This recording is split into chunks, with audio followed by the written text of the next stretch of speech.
In today's lesson, we will cover a truly thrilling event. The Goblin Rebellion of 1752 and all its triumphant tragedy. But more specifically, we will address the devastating effect it had on the wizard milling industry.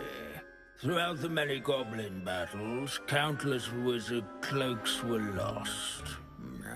Actually, we do know the number. 632. But history occurs outside the classroom. And look, it's time for my constitutional.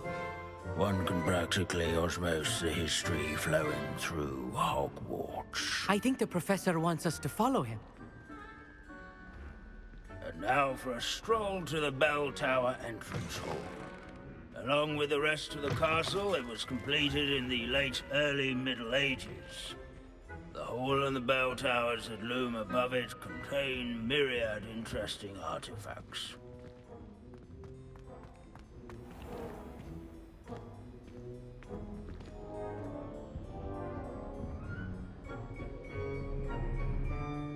Good to see you again. Recovered from that nasty bout of dragon pox, have we? That wasn't me, Professor. I'm new here. Are you? Well then, welcome. No doubt you're eagerly anticipating my analysis of various wizarding councils, codes, statutes, and of course, goblin rebellions. Not all goblins are rebellious. Some venture into wizarding politics, such as Eargit the Ugly. Some are talented artisans, such as Bragbor the Boastful.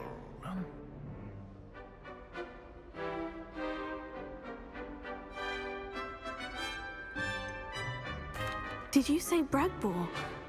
I think I know that name. Well known for his metalwork.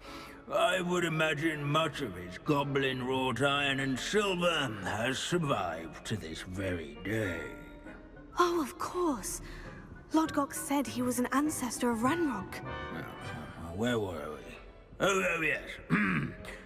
Back to our class topic for today. Grimbold Weft. Another notable historical figure. He's right nearby.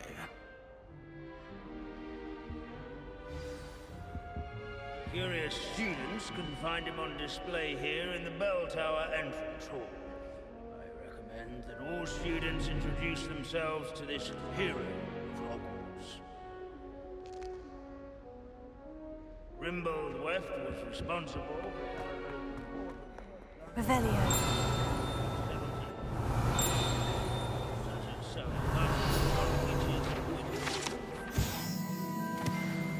Oh yes, I see you found Grimbold Weft.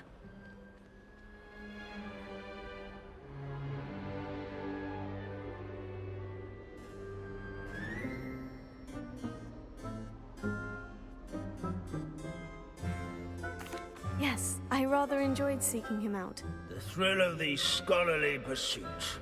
I know the feeling quite well. Now, let's turn our attention to the agreeability and general good nature of Sir Aphpuddle. He's also nearby. See what you can learn from him for your next assignment. Standing in eternal but symbolic watch over the bell tower is a retinue of loyal knights, or rather, statues of knights, I should clarify. Keen-eyed students will spot the statue of Sir Aphpuddle of the cheerful countenance nestled among the ranks. Gesture when one draws near. Where can I find that friendly knight you mentioned earlier? Oh yes, Sir Aphpuddle, or rather the statue of Sir Aphpuddle. It can be found amongst the other statues of knights. It's easy to identify, as it's been enchanted to wave at those who take the time to seek it out.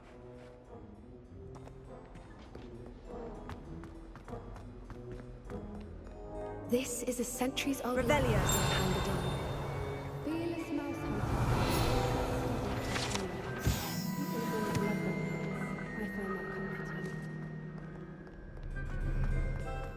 Students often complain about... Professor Binns, I found the statue of Sir Afpuddle. Ah, well done. Alas, Sir Afpuddle's affability was his undoing.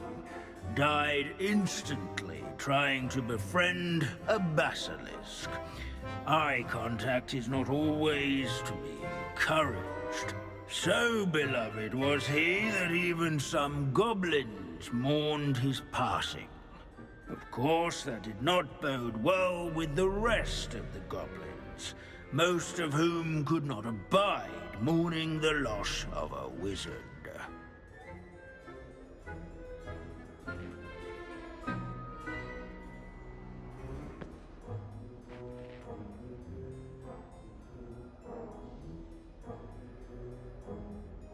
Pity goblins and wizards can't get along. True. But imagine how dull my lectures would be without goblin rebellions to discuss. History does tend to repeat.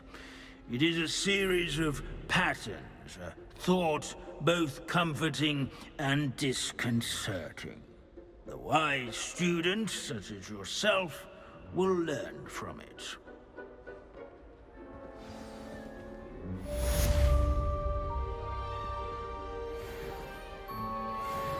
History is written by those who do their schoolwork, so they say.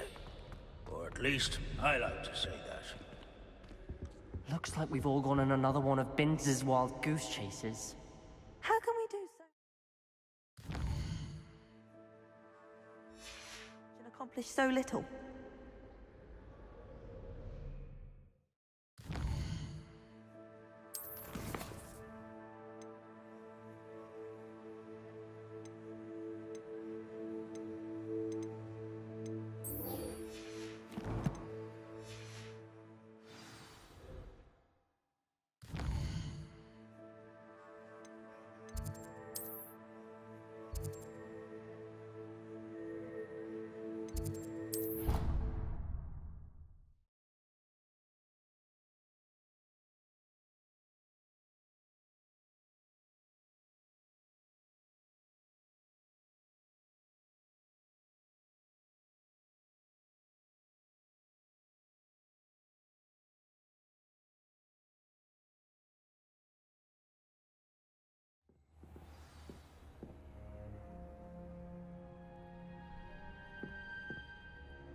Hello, Deke.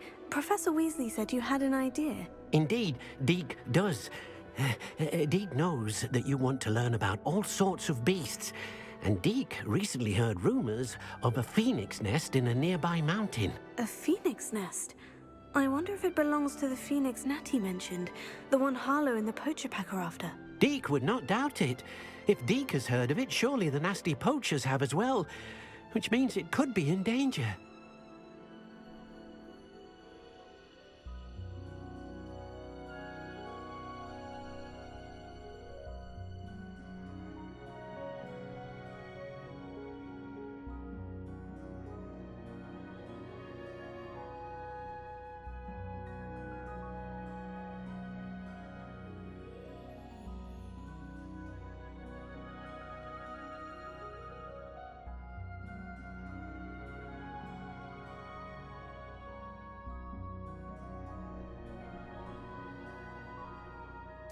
Well, I'd better go and rescue it then, hadn't I?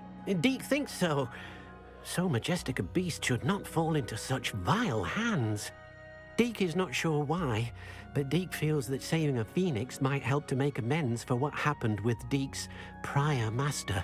Deke hopes that you are able to find the phoenix and bring it to the room where it will be safe.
Handy resource indeed, your field guide. I'm most pleased to be included.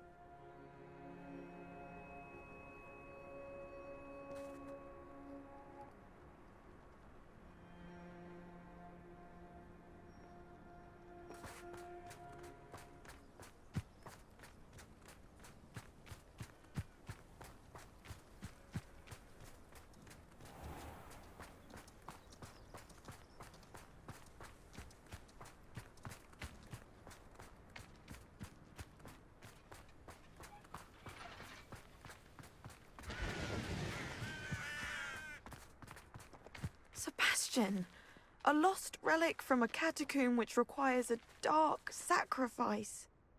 I know how it sounds, but if this can help you, it's worth the risk. Does Ominous know about this? He helped find the scriptorium where we discovered Slytherin's spellbook. Very well. If Ominous will be there, I'll meet you. We don't have much time. Solomon wants to leave Feldcroft. What? Leave? Never mind. You need to stall him. Buy us time, Anne. Please. I shall do my best. I'll be in touch. Solomon can't take Anne from Feldcroft. Where would they go? When would I see her?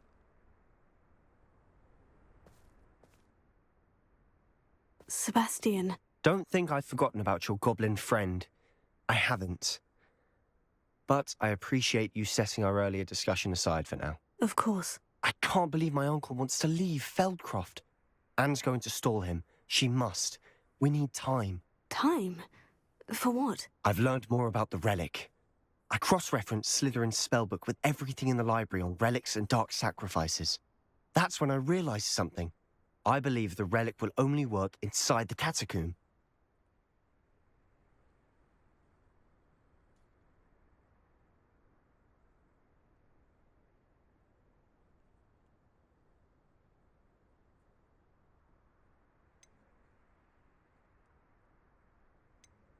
So we have to get Anne to the catacomb and then conduct a sacrifice.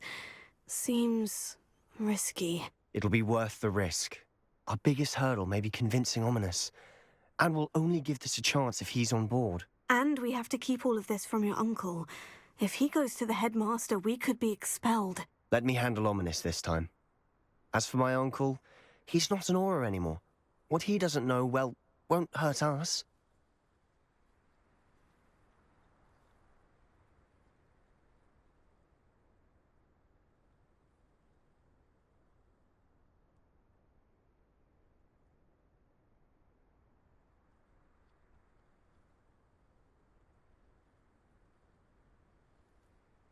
Good luck with Ominous, until we meet again. I shall let you know when the four of us should meet at the catacomb. Look for my owl. See you soon.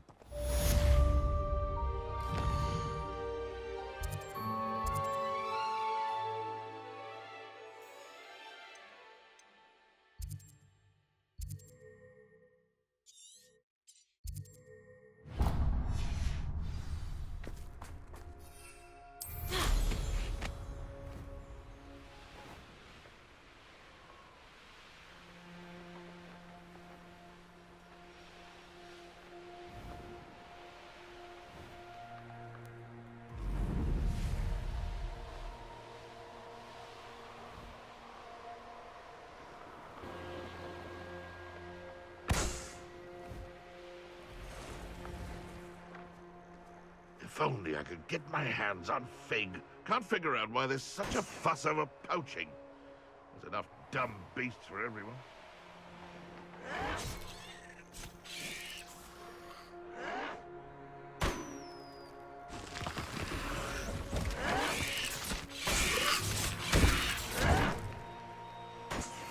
I'll cut you from shoes to chapeau.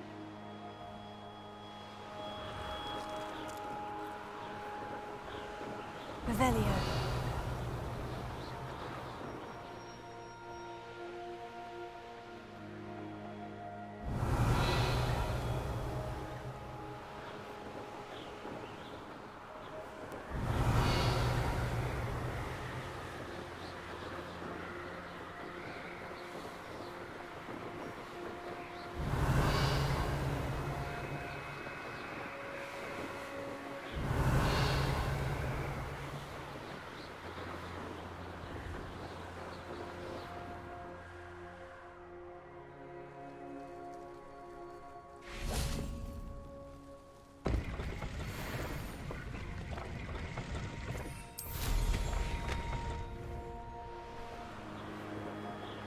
Revelio.